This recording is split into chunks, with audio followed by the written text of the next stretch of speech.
Hello दोस्तों, स्वागत है आपका आज के सेशन में। उम्मीद करता हूं आप सब बहुत अच्छे से होंगे। हम आपके लिए लेके आते हैं डेली करंट अफेयर की सीरीज। इस सीरीज में आज मैं डिस्कस करने वाला हूं 20 और 21 नवंबर 2022 के इम्पोर्टेंट करंट अफेयर्स। तो आइए शुरू करते हैं आज का सेशन। आज का जो पहला क्वेश्चन हम लेने जा रहे हैं, क्वेश्चन है रानी लक्ष्मीबाई जयंती कब मनाई जाती है।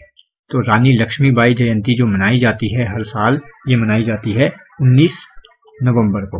आपको ध्यान रखना है, रानी लक्ष्मीबाई जयंती मनाई गई 19 नवंबर को। इनका जन्म कब हुआ था? इनका जन्म हुआ था 19 नवंबर 1828 को। कहां पर ये हुआ था? वाराणसी में। और इनका जो है नाम क्या था? इनका जो असली नाम था वो था इनका मणिकर्णिका तांबे। मणिकर्णिका, इन्हीं के ऊपर जो मूवी भी बनी है मणिकर्णिका, इनका जो असली नाम था वो था मणिकर्णिका तांबे। और ये कहाँ की रानी बनी थी? ये बनी थी झांसी की रानी, इसीलिए जो है इन्हें झांसी की रानी के नाम से जाना जाता है। नेक्स्ट क्वेश्चन इज 5वां प्राकृतिक चिकित्सा दिवस कब मनाया गया? तो 5वां प्राकृतिक चिकित्सा दिवस जो मनाया गया, यानी इस क्वेश्चन का जो आंसर रहेगा, ये मनाया गया 18 नवंबर को। क्यों ये दिवस हम मनाते हैं? तो इस दिवस को मनाने के पीछे जो है रीजन ये रहता है कि प्राकृतिक चिकित्सा के लिए जो है लोगों को जागरूक करना, कि ज्यादा से ज्यादा जो है नेचुरोपैथी का यूज करें, जिसके साइड इफेक्ट फिर कुछ भी नहीं होते। तो इस दिवस को मनाने का उद्देश्य यही रहता है कि प्राकृतिक चिकित्सा के बारे में लोगों को जागरूक करना। क्वेश्चन पूछा जा सकता है, भारत में प्राकृतिक चिकित्सा का जो है संस्थापक किसे माना जाता है? तो भारत में महात्मा गांधी को प्राकृतिक चिकित्सा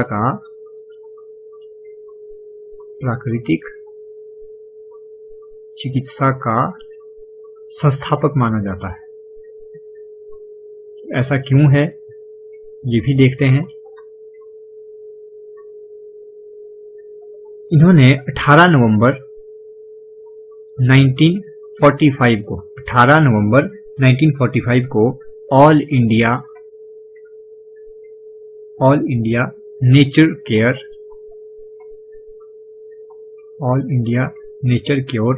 फाउंडेशन की जो है इन्होंने फाउंडेशन ट्रस्ट की इन्होंने स्थापना की थी।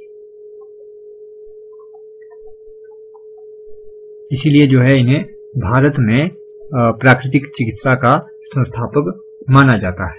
और इस बारी की थीम क्या रही, आपको ये भी ध्यान रखना है। इस बारी की जो थीम थी, ये थी नेचुरोपैथी एक एकीकृत चिकित्सा। नेचुरोपैथी एक एकीकृत चिकित्सा। तो इंपॉर्टेंट क्वेश्चन बन सकता है, 5वां प्राकृतिक चिकित्सा दिवस कब मनाया गया? ये मनाया गया 18 नवंबर को। क्यों हम 18 नवंबर को ही मनाते हैं? तो 18 नवंबर 1945 को महात्मा गांधी ने all India nature care foundation trust की स्थापना की थी। भारत में प्राकृतिक चिकित्सा का संस्थापक माना जाता है महात्मा गांधी को, और इस बारी की थीम रही नेचुरोपैथी एक एकीकृत चिकित्सा। नेक्स्ट क्वेश्चन है, अंतर्राष्ट्रीय गीता महोत्सव कहाँ शुरू हुआ? तो अंतर्राष्ट्रीय गीता महोत्सव जो शुरू हो रहा है, ये हो रहा है कुरुक्षेत्र,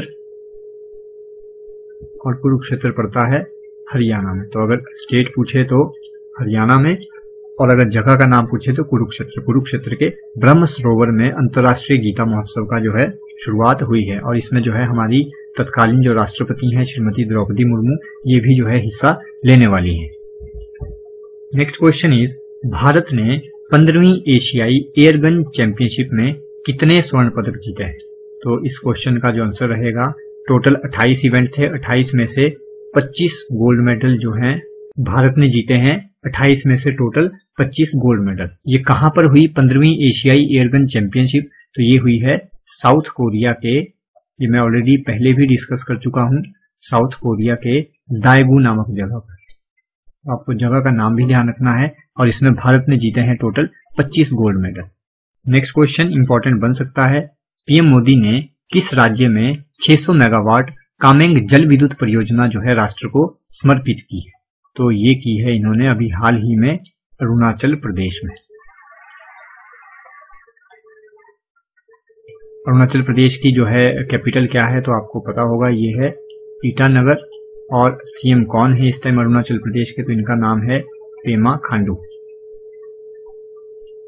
तो आपको ध्यान रखनी है काफी सारी चीजें यहाँ से, वो है पीएम मोदी ने कितने मेगावाट की जल विद्युत परियोजना राष्ट्र को समर्पित की है, तो ये है 600 मेगावाट की। और कौन से राज्य में ये देश को समर्पित की है, तो ये की है अरुणाचल प्रदेश में। अरुणाचल प्रदेश की राजधानी ईटानगर और वहां के सीएम है Pema Khandu. Next question is ATP ranking में नंबर 1 पर पहुंचने वाले सबसे कम उम्र के खिलाड़ी कौन बने। तो अभी हाल ही में जो एटीपी रैंकिंग जारी हुई है यह है टेनिस से रिलेटेड। पहले मैं आपको बता दूं ये जो रैंकिंग है ये टेनिस से रिलेटेड है और इसमें जो है नंबर 1 पर पहुंचने वाले सबसे कम उम्र के खिलाड़ी बने हैं। इनका नाम है कार्लोस अलकराज।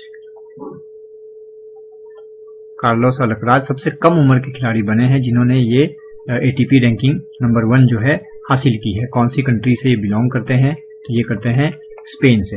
अब पूछा जाए एटीपी की फुल फॉर्म क्या है, तो एटीपी है association of tennis professional. Tennis professional. और पूछा जाए इनका हेडक्वार्टर कहां पर है, तो इस एटीपी का जो है हेडक्वार्टर है ये है लंदन यूके में। Next question is the light we carry पुस्तक के लेखक कौन है। जैसा यहाँ पे आप देख सकते हैं इसके जो लेखक हैं इनका नाम है मिशेल ओबामा। मिशेल ओबामा कौन है, तो यूएसए के जो पूर्व वहां के राष्ट्रपति रह चुके हैं इनका नाम था बराक ओबामा। उनकी ये पत्नी है मिशेल ओबामा। इन्होंने बुक लिखी है अभी हाल ही में द लाइट वी कैरी। आज का जो आखिरी क्वेश्चन है ये है अंतर्राष्ट्रीय पैरा ओलंपिक समिति ने किन देशों को जो है निलंबित कर दिया है। किन देशों को इन्होंने जो है निलंबित कर दिया है, तो इसका जो आंसर रहेगा ये है रशिया एंड बेलारूस। ये 2 कंट्रीज हैं जिनको अंतर्राष्ट्रीय पैरा ओलंपिक समिति ने जो है निलंबित कर दिया है। पूछा जाए पैरा ओलंपिक 2024 कहां पर होने वाले हैं, तो पैरा ओलंपिक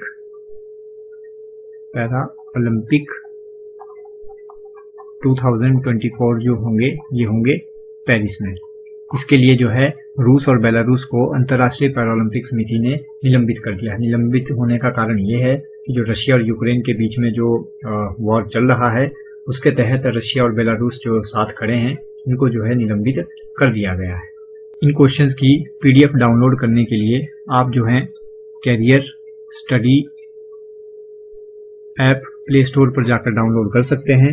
प्ले स्टोर पर डाउनलोड करने के बाद आप अपने आप को रजिस्टर करवाएं और जो है आप इन क्वेश्चंस की पीडीएफ डाउनलोड कर सकते हैं। साथ ही आपको बताना चाहूंगा कि दिसंबर 2022 में जो एचपी टेट का एग्जाम होने वाला है उसके लिए क्रैश कोर्स लॉन्च हो चुका है। 14 नवंबर से लाइव क्लासेस स्टार्ट हैं, रेगुलर टेस्ट चल रहे हैं। अगर आपने अपने आप को अभी तक रजिस्टर नहीं किया है तो जल्दी से जाकर अपने आप को रजिस्टर करवाएं। आज के लिए इतना ही, कल मिलेंगे नए क्वेश्चंस के साथ। तब तक के लिए अपना ध्यान रखें। Thank you so much.